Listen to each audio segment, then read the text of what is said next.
Y'all, hey, welcome back to my channel. Thanks so much for stopping by. Y'all, as much as I've tried to deny it, it is full on fall here in the Northland. So it's time for us to get started with our fall reading. So I tell you what, y'all go ahead and like this video, subscribe to the channel if you haven't already, and hit that notification bell so you can keep up with the shenanigans. I will get myself and these felons settled down so we can talk about some books, and then I'll come back and we'll talk about our plan for some fall and Christmas reading. All right, y'all, I'm about as settled as I'm going to be with these felons, so let's talk some books. As much as I want to dive straight into my Christmas reading, I feel like we should kind of ease our way in and do some fall reading first. So I'm going to start off with this book that we've talked about before. It's called Just Don't Fall. Is that right? Just Don't Fall? I have it on my Kindle. Let me pull it up real quick. Sorry, like I said, as settled as you can be with these two felons. Let me pull this up. So it is I'm pretty sure it's a self-published book, and I have it from Kindle Unlimited. Yeah, it's called Just Don't Fall. Of course, I'll put it up here somewhere. And it's by Emma St. Clair, and I believe that the storyline is that this hockey player gets injured. He's an He's an NHL player, and he gets injured, so he comes home to this small hometown to rehab or something, and there's some kind of love interest. Either he has to deal with like the girl whose heart he broke or something. There's some kind of connection there. And of course, that's our female main character. So that's all I know so far, which is very, very little.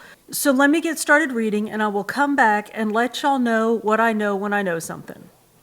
Y'all, I meant to check in before I went riding my bike. And y'all know when I say riding my bike, I'm not really going anywhere, right? I'm in the garage riding on the Peloton. Anyway, before I went riding my bike this morning, I knew I was going to be reading. Sorry, I'm like all up on y'all. I knew I was going to be reading, so I was going to check in and let you know what I knew about Just Don't Fall before I started riding. Well, I forgot to. And I rode and read for like 2 hours. So now I know a whole lot more. Let me tell you what I know. Because I don't think I actually knew anything yesterday when we talked about it. I think I had not started reading. So it's a story about this dude named Logan, who is a professional hockey player, and he gets injured. Well, he's injured when the book starts. When the book starts, he has gone to I think it's an AHL team to rehab, and it just so happens that the AHL team that he gets sent down to is in his hometown. So this little bitty town, ooh, let me move because I'm making coffee. And that's going to be noisy. So he goes to his hometown, and the female main character's name is Parker, and they knew each other in high school, and she had this big crush on him. He was her brother's best friend in high school. So y'all, it's all the tropes, and it's cute, but it's kind of annoyingly cute. Like, I'm almost 3/4 of the way through. So I have it on my Kindle. I told y'all this, right? That I think it's a Kindle Unlimited freebie. So I don't have like the book it's going to drive me crazy. I don't have a prop to play with while I'm talking. Some of y'all are probably like, praise Jesus, because that drives me crazy. I'm sorry. I'm a fidgeter. Anyway, I'm about 3/4 of the way through, and I like it. Well, I want to like it. I like the writing. I like the banter, but I feel like let me say this. If it were YA, or even like new adult, so like YA, but like for older YA, for like 20-somethings or something, I think it would be okay. But it's just bugging the snot out of me. Like I don't know if I said on here, but I said in another vlog that I felt like the characters were going to be a little too milquetoast. Oh my word, are these characters milquetoast? Like they're just too smooth around the edges for me. And I know that there is a market for that. I know some people like that. And it is definitely 100% no spice whatsoever. So like, I don't want to give anything away, but no spice whatsoever. So it's fine. Like the settings are fine. Everything is fine. It's Mary Tyler Moore, y'all. It's just fine. It's Oh Mr. Grant. I'm gonna finish it. I will finish it today or tomorrow. Be done with it and move on. It is our transitional book to move us into our Christmas reading, and fortunately, we have another fall book called A Pumpkin and a Patch that we're going to read before we start reading Christmas books that will like cleanse our palates of this book. And y'all, it's like a solid 3, like 3 out of 5 stars. It's okay. It's just not, I don't know. It's okay. So I'm going to finish reading it. I'll come back and let you know what I think. And you know what? Maybe I'm just tired, but I'm not even all that tired. I don't know. I'm trying to make it sound better than it is. I wouldn't, like, if you're looking for some bubble gum just to like read for free while you're got nothing else possible ever to read, maybe read this book. I don't hate it. It's not Peace Like a River, for God's sake. I just don't like it. So I'm going to finish reading it because maybe it'll redeem itself. And I'll come back and let you know. And then I'll let you know what we're going to read next. You know what we're going to read next? We're going to read A Pumpkin and a Patch next. So let me finish this. And then we'll get on with our pumpkins and patches. All right, y'all? So I'll be back later. Bye. All right, y'all, we got to talk about this book. So I finished Just Don't Fall. And hang on. Sorry, can y'all hear that, Felon? Let's take them outside and we'll talk on the way. Bubba, let's go. Your sister's, I know. He's looking at me like, we just did this. We did just do this, but what are you going to do? So that, my friends, is what makes them felons. So anyway, there we go. We'll just do this. So I finished Just Don't Fall, and it didn't get any worse. I still like the characters. I like the setting. I like the idea of the story. I just didn't like it. And I will tell you what I've discovered. I'm going to try to go outside, but it might be cold. So we might discover that it's too cold for us to be outside. We'll see. But I realized, or I guess, I don't know if I remembered, I don't know. But I went back and looked, and the bottom of the book says a sweet romantic comedy. And I wonder if that's code. Oh, there's that wind. That's code for, oh my gosh, it's cold, we're going back inside. I wonder if sweet romantic comedy is code for like cozy fantasy. Y'all remember when we read Legends and Lattes, which is a cozy fantasy. So it's kind of like a fantasy book about relationships and stuff, and like nothing, it's low stakes, right? Like nobody's going to get killed or like lose their, lose their kingdom or anything. It's low stakes. They're just like chilling, rolling around, making coffee, that kind of thing. Well, remember when we read Legends and Lattes, and I read the critique that said that it's a fantasy in which, sorry, I'm watching for the felons now because I left them outside because I was cold because I don't have a fur coat and they do. Anyway, what in the world am I talking about? Legends and Lattes. Somebody said that it was a fantasy book in which nothing happened. Well, it occurred to me as I was thinking about Just Don't Fall. I just kicked a package off the chair. Did y'all hear that? I was thinking about Just Don't Fall, how it's a rom-com in which nothing happens until page 270. Not that I was counting. And I was like, this sounds very reminiscent of that review of Legends and Lattes that upset me so much. So then I went back and looked at the cover and I was like, oh yeah, it does say a sweet romantic comedy. So I wonder if that's like code for a romantic comedy in which nothing really happens. And it's not that nothing, okay. It really kind of is that nothing really happens. But I wonder if that's like the low stakes kind of romantic comedy. Because here's why I say all that. I say all that to say that I've started A Pumpkin and a Patch and I love it. And y'all, the dude, like the male main character, is like a super nice guy. So it's not that, and I know that, like that it's not that a main character has to be a bad guy for me to like him. I don't know how to really describe what it was about Logan in Just Don't Fall. Like he talked about his feelings and he was just so mushy and gushy and I was like, quit it. So anyway, I wonder if the problem with Just Don't Fall is me, not it. Like if it's a sweet romantic comedy and that's like a genre that just isn't my bag. So I will keep an eye out for that. I will not read any more sweet romantic comedies. I'm going to call Just Don't Fall about a 3. Like, I didn't have to like fight my way through it. Fortunately, it was a quick read. I'm done with it. I was okay with the ending. I mean, it's all right. It is what it is. But now I'm on to a pumpkin and a patch, and y'all, I'm about, I don't know, 70 pages in, and I absolutely love it.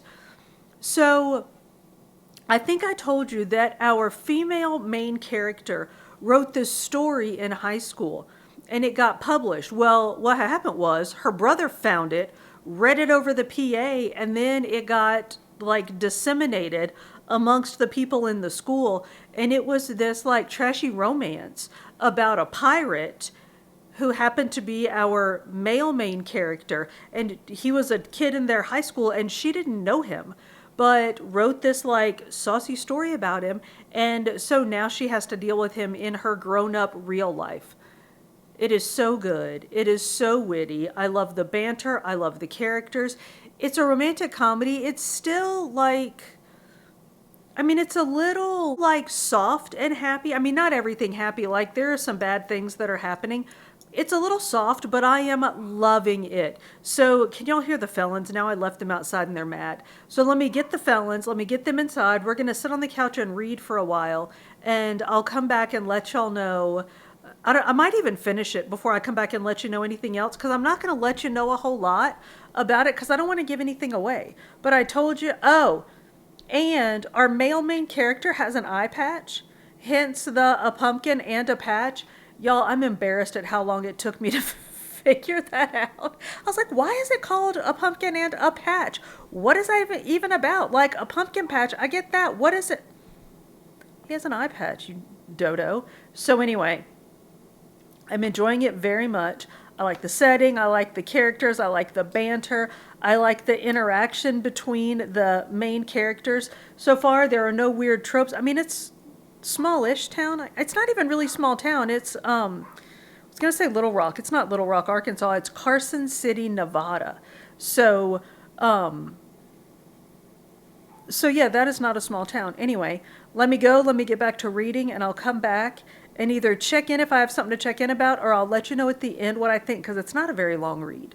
So let me go read, and I'll be back. All right, y'all. I finished A Pumpkin and a Patch. Sorry, I have to say it slow like that, because otherwise I want to say A Pumpkin in a Patch.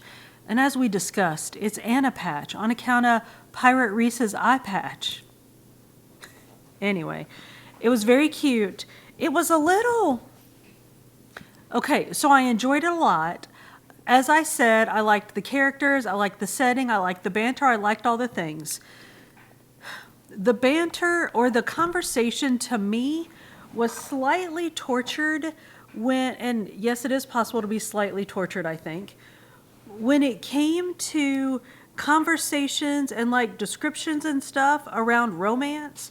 It was a little much for me, and not like much in a spicy way, but much in like a he respected my boundaries and blah blah blah kind of way. Y'all, look, this may well be a me thing and like a generational thing, but as soon as a character says he respected my boundaries, if I'm not out, I'm at least kind of like, ugh, seriously?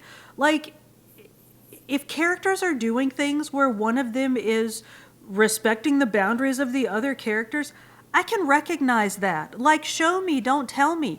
You don't have to say he respected my boundaries for me to know that the guy is not a lecherous pig.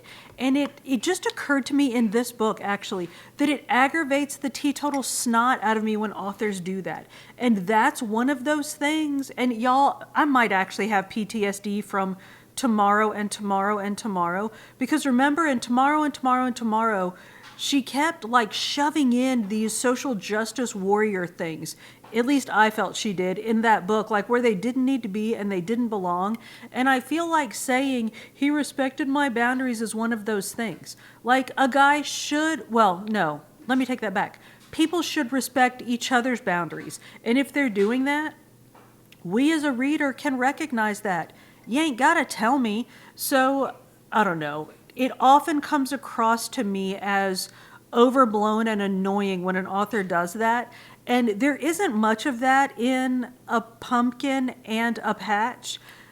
There are a couple of little like dribs and drabs of it, but I mean, I get it. And again, it may well be me because I'm just so Generation X and we're just so like not that it aggravates me. Or I guess we just didn't grow up that way. It just aggravates me. But anyway, let me get off that soapbox and say I enjoyed the book a lot. It's funny how I'm sure I told you that our female main character wrote this like tawdry pirate tale about this boy in her high school, and her brother, yeah, I did tell you, found it, read it over the PA. Well, in the beginning of the story, we get dribs and drabs of that story that her brother read over the PA and then that got sort of disseminated amongst her like high school colleagues. And it's super cute and it's funny and it's used to propel the story forward. And y'all, it is cringe to think that she had to suffer through people in her high school knowing that she wrote that. That's all I'm going to say. There were seriously like 15 different times that I was like, oh, I'm going to go talk to my friends and tell them about this part of the book. Or I'm going to go talk to my friends and tell them about that part of the book. But every bit of it is something that I feel like if I tell you, it will take away from your enjoyment of the book. I did enjoy the book quite a bit. Definitely for free on Kindle Unlimited, it was well worth it. Which I know you're like, dude, it's free. Like, what's not worth free? Just Don't Fall was not worth free. This is well worth free. It might even be worth, I think it's $7.50. So if you get a book on Kindle Unlimited, that counts as like buying the book. So then you still get a discount on the Audible, like the purchase of the Audible version of the book. So even if you just want to listen to it, get it on Kindle Unlimited and then get the Audible version for $7.50. And I listened to the sample of the Audible version and it sounded really like it was good, I think. The performance was good. So I think even for $7.50, I would have enjoyed this book. So check for Pumpkin and a Patch. And y'all, it is Black Friday, which means it is past Thanksgiving, which means that it is perfectly acceptable to put up your Christmas trees, start playing Christmas music, and start reading Christmas books. So the fates have aligned. I finished my transitional books just in time, and I'm finna start reading me some The Afterlife of Holly Chase. You will recall, I read this book you will recall that I told you, if you don't just naturally recall, that I read this book last year. I remember liking it. I remember that it's a modern day telling of I almost said a Christmas story. That's not right. That's the leg lamp one.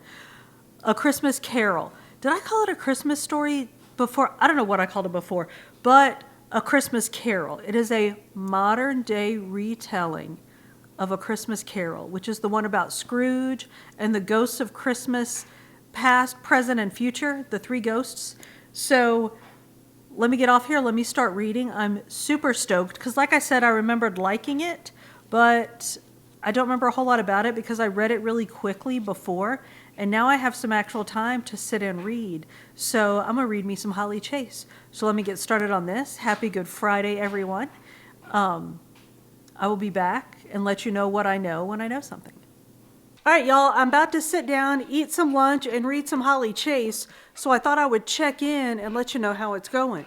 As you know, this is a reread, but I read it so quickly before that, like, I remembered the general story, and I kind of thought I remembered that I liked it, but I wasn't sure exactly what I remembered about it or what I remembered that I liked about it, so I wanted to read it again. So that's what we're doing. Sorry, I'm setting y'all up. There we go. So I can stop being all wiggly and jiggly. As we discussed, it is a retelling of A Christmas Carol, and Holly Chase is Scrooge. So she gets Scrooged, and it doesn't take. So she doesn't, like, change her ways. And, y'all, this all happens in the first, like, 20 pages. She doesn't change her ways. So she doesn't get saved by the Scrooging. Well, then she becomes part of this company called Project Scrooge and finds out that somebody gets Scrooged every year. So now she becomes one of the ghosts in A Christmas Carol. And we learn through Holly, and the story sort of takes place through the years. So it jumps years. And we gain knowledge with Holly. So as we jump like 5 years in the future, we gain 5 years worth of knowledge from Holly without having to go through 5 years worth of Scrooging. So the bulk of the story takes place as they're sort of developing the whole Scrooging plan for the year. And I'm not going to tell you much, but y'all, it's really good. And Holly is divinely flawed. And y'all know how I love a flawed character. She's spoiled, she's self-centered, she's pompous, she thinks she knows everything. Well, in general, she's a 17-year-old girl. So just sort of take the things that you know about 17-year-old girls, and that's Holly. I think I mentioned that I thought it was a YA book. It's definitely YA, like not even really new adult, which is written for aimed towards people in like their early 20s. This is definitely like young adult, meaning teenage, like later high school. But it's really cute, and I'm really enjoying it. And I love Holly's flawedness. So I'm going to eat some lunch. I'm going to keep reading, and I will come back in the end. And like I kind of remember the ending, but again, I don't remember the details. So I'm going to finish reading, and I'll come back and let you know what I think. Y'all, hey, big surprise. I just finished riding my bike. But I do have a surprise for you. I'm not finna eat breakfast. I'm finna get in the shower. So that's a little different. But anyway, I wanted to let you know I just finished reading The Afterlife of Holly Chase. I finished it on the bike, so you know I wasn't reading a book. I was reading on my Kindle. I know nobody cares. But I did want to tell you before I moved on and forgot how much I adore this book. Y'all, it is so cute. You know all the things. It's a retelling. It's like a modern day revamping, not even just retelling, but like a revamping of A Christmas Carol.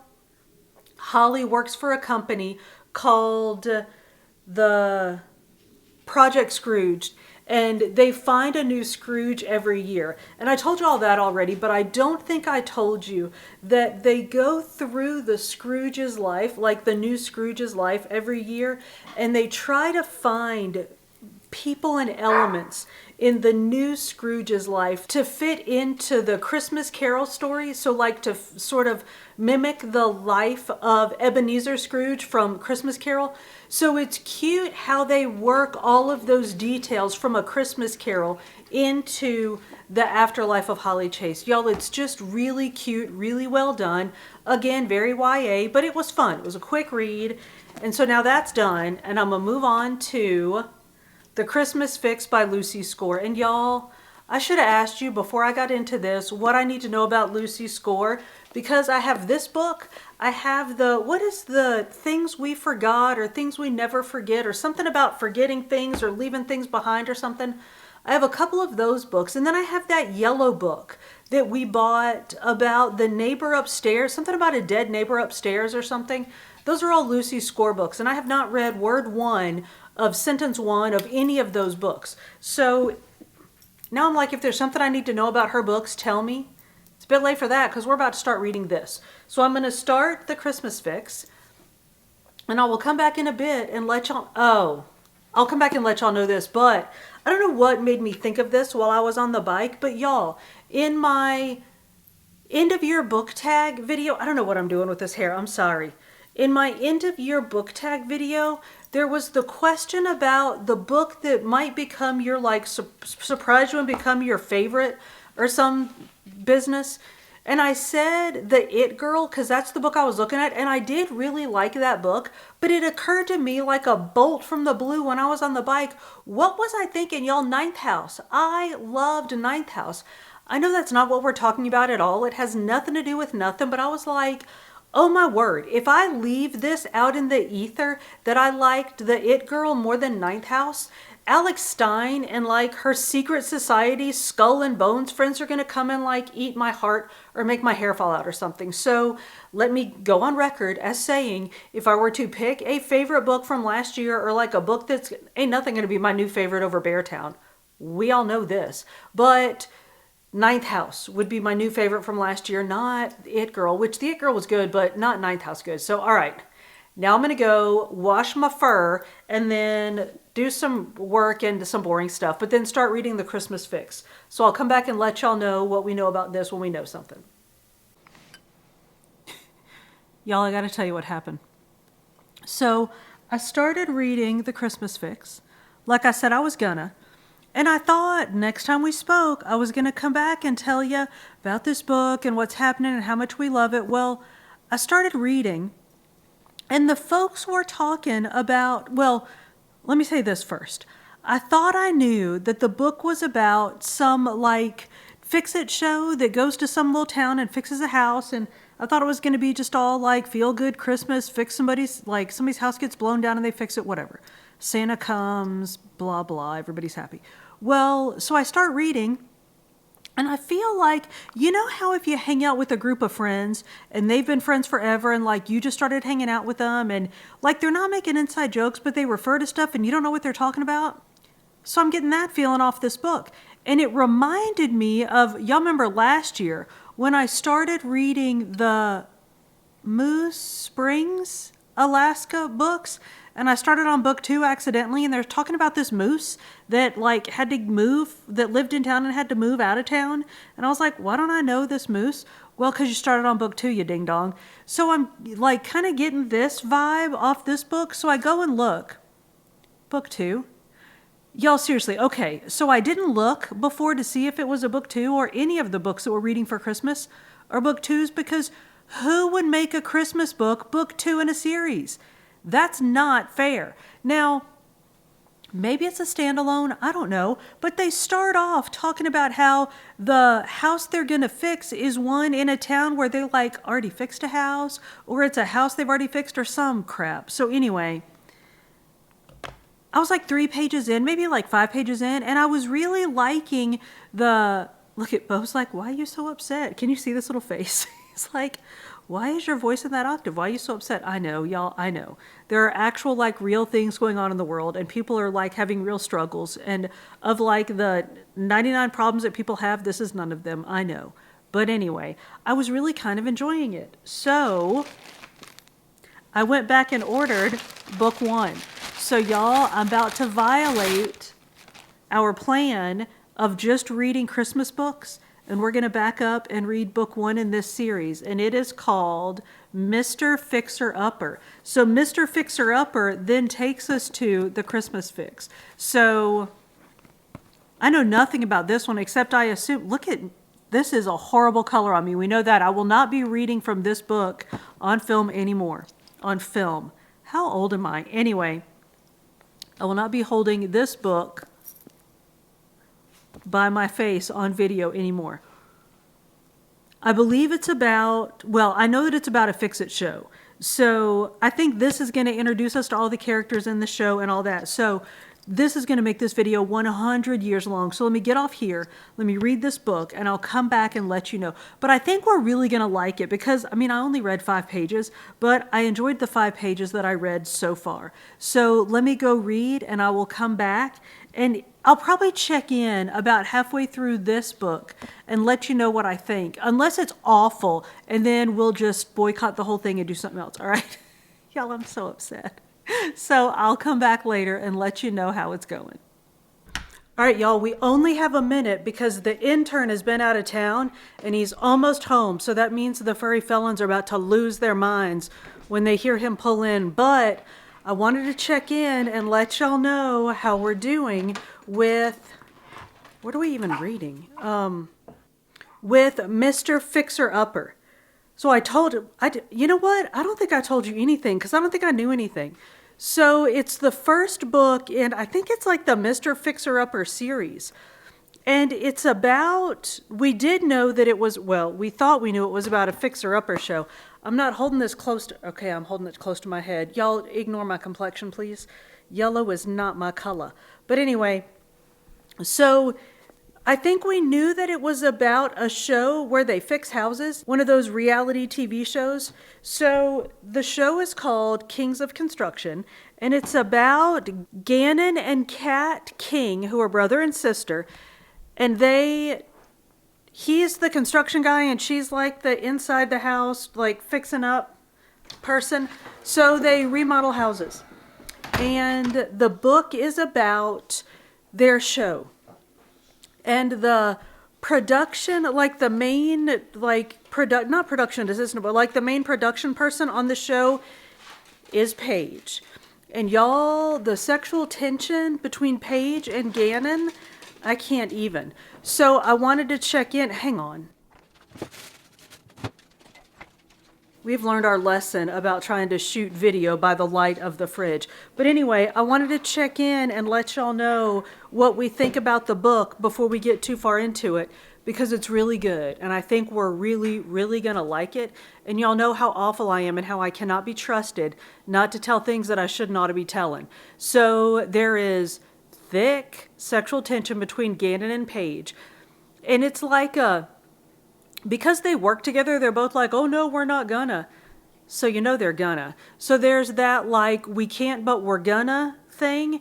And there's forced proximity because they work together and they go to these job sites. So they are together like 14 hours a day in these houses, like all up on each other. So we got forced proximity. We got like, I want you, but I can't want you. We got, and Kat, the sister, and Paige are like best friends. So like we got the you're my best friend's brother thing. We got all the things. Y'all, I'm so excited. But like I said, I wanted to stop and check in and let you know what I thought so far, because it's really good. And I feel like it's going to get better really, really fast. And I can't be trusted not to tell stuff. So I think that's probably all I'm going to tell you about the plot. I really enjoy the writing. The banter is tight. It is so good. The characters are good. The interaction between the characters is good. The settings, the scenes are very believable. So I'm really, really liking it. It's moving really quickly. I think it's going to end up being a quick read. So I'm going to knock this out. I'll come back and tell you if there's anything to talk about. I'll come back and talk about it. But I might wait and come back at the end, let you know what I think about it overall, and then either jump straight into the Christmas fix, or I don't know what we're going to do. But anyway, let me go, because the intern, like I said, the intern's almost here and the dogs are going to lose their minds. So let me go and I'll come back, I don't know, probably tomorrow, and let you know what we think about Mr. Fixer-Upper. Y'all, I know, I look like I got dragged through a keyhole backwards, don't I? You know why? Because I feel like I got dragged through a keyhole backwards.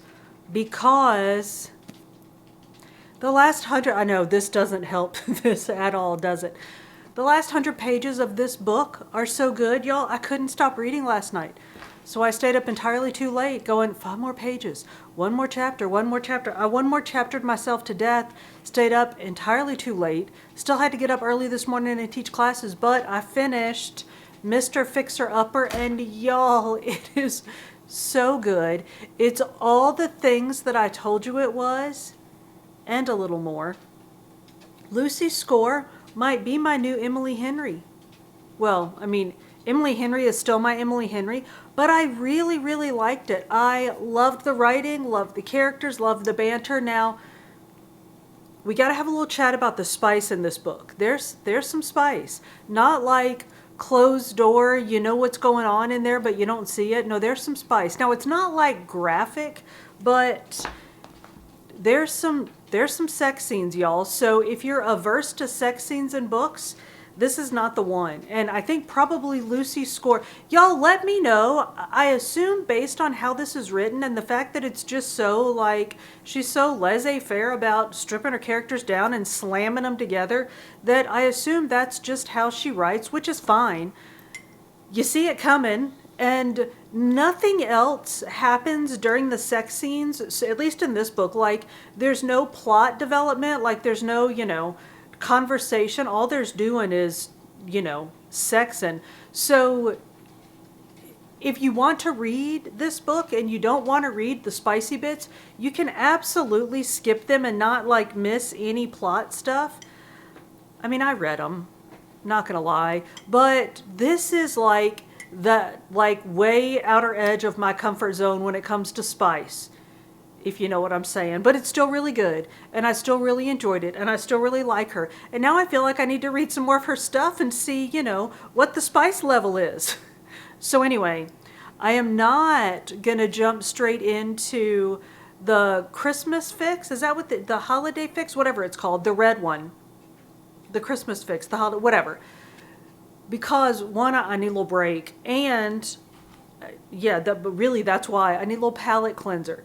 So I'm going to end this vlog. I'm going to go find something that I think is a little milder. I'm going to go get me some milk toast to read. But y'all, I really, really enjoyed this book. I enjoyed this book enough to put yellow by my face all these times. I really enjoyed Mr. Fixer-Upper. Oh, and I learned that it is not the whatever I called it series. It's the King Siblings series. And I believe the next one is not about, this one's about Ganon. Well, I mean, it's about all of them, but it's mostly about Ganon, the brother. I think the next one follows Kat, the sister of the sibling pair. So that's different. And y'all, Kat's kind of spicy. So I imagine the spice level in that one. But anyway, I'm gonna take me a little break, find me something a little milder to read. We're still reading Christmas. Well, this wasn't a Christmas book. I read this so that we could read the Christmas fix. Now I need a little break from Lucy's Score Spice. So I'm gonna go find some nice gentle Christmas books to read. Y'all, let me know what you're reading. You saw my Christmas TBR last week or week before, but if you have something that I need to be reading, let me know in the comments. Y'all, thank you so much for hanging out with me. If you made it this far, we are most definitely friends. So go ahead and like this video, subscribe to the channel if you haven't already, and hit that notification bell so you can keep up with the shenanigans. I upload food and fitness videos at the beginning of every week, with some book videos sprinkled in between. See you on the next one.